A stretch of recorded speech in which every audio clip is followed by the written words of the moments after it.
एक बार महात्मा बुद्ध अपने शिष्यों के साथ तीर्थ यात्रा के लिए जा रहे थे। चलते चलते रास्ते में वे सब एक गांव में पहुंचे। महात्मा ने कहा, आज का विश्राम इसी गांव में करते हैं। यह कहकर बुद्ध अपनी सभी शिष्यों के साथ गांव में चले गए। गांव के लोग महात्मा बुद्ध को देखे तो बड़े प्रसन्न होकर बुद्ध के लिए आसन लगाया। सभी अपने अपने घरों से अच्छे अच्छे पकवान बनाकर लाए। रात होने पर सभी बच्चे, बड़े और महिलाएं महात्माओं के खूब सेवा करने लगे और आराम से बैठकर ज्ञान की बातें सुनते रहे। सुबह हुई तो महात्मा बुद्ध ने गांव वालों से कहा, अब हमें जाना होगा।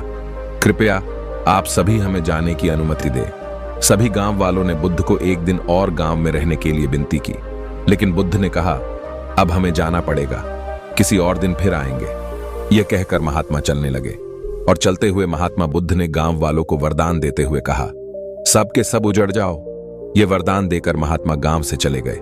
चलते चलते शाम हो गई। इस बार महात्मा एक दूसरे गांव में पहुंचे।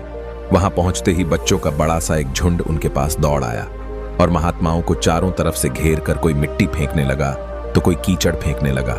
बुद्ध और बाकी शिष्य बड़ी मुश्किल से उनसे पीछा छुड़ाकर दूसरी जगह पहुंचे और जो अपने पास फटा पुराना कंबल था उसे बिछाकर बैठ गए। कुछ देर बाद गांव के कुछ आदमियों ने महात्माओं को देखकर हंसने लगे और मजाक उड़ाने लगे। एक युवक ने तो महात्माओं का कंबल ही छीन लिया और सभी महात्माओं का अपमान करते हुए चले गए। महात्माओं ने भूखे प्यासे रहते हुए बड़ी मुश्किल से रात बिताई और सुबह होते ही महात्मा वहां से चलने लगे और चलते हुए महात्मा बुद्ध ने गांव को वरदान देते हुए कहा, सबके सब बसे रहो।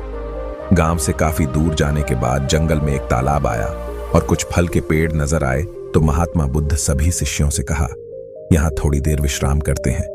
वहां महात्मा लोग फल खाए और तालाब का शीतल जल भी पिया।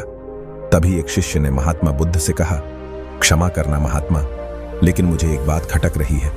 आप नाराज ना हो तो क्या मैं पूछ सकता हूं? बुद्ध ने कहा, बोलो, क्या जानना चाहते हो? शिष्य ने कहा, है महात्मा, जिस गांव में हमारी अच्छी सेवा हुई वहां के लोग कितने अच्छे थे।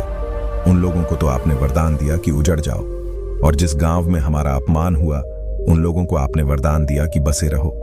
ऐसा क्यों महाराज? महात्मा बुद्ध बोले, बुरे लोग कोयले की तरह होते हैं। कोयला गर्म होगा तो हाथ को जला देगा और ठंडा होगा तो हाथ को काला कर देगा।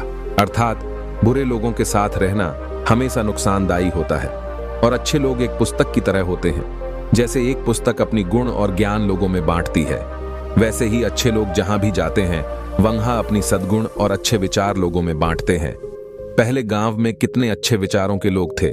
अगर वही लोग उजड़ जाएंगे तो दुनिया के कोने कोने में फैल जाएंगे और जहां भी जाएंगे सभी को अच्छे विचार सिखाएंगे। इसलिए मैंने उनको उजड़ जाने का वरदान दिया। और जो दूसरा गांव था वहां के लोग पापी और बेवकूफ थे। ऐसे लोग जहां भी जाएंगे वहां लोगों को पाप और अन्याय करना ही सिखाएंगे।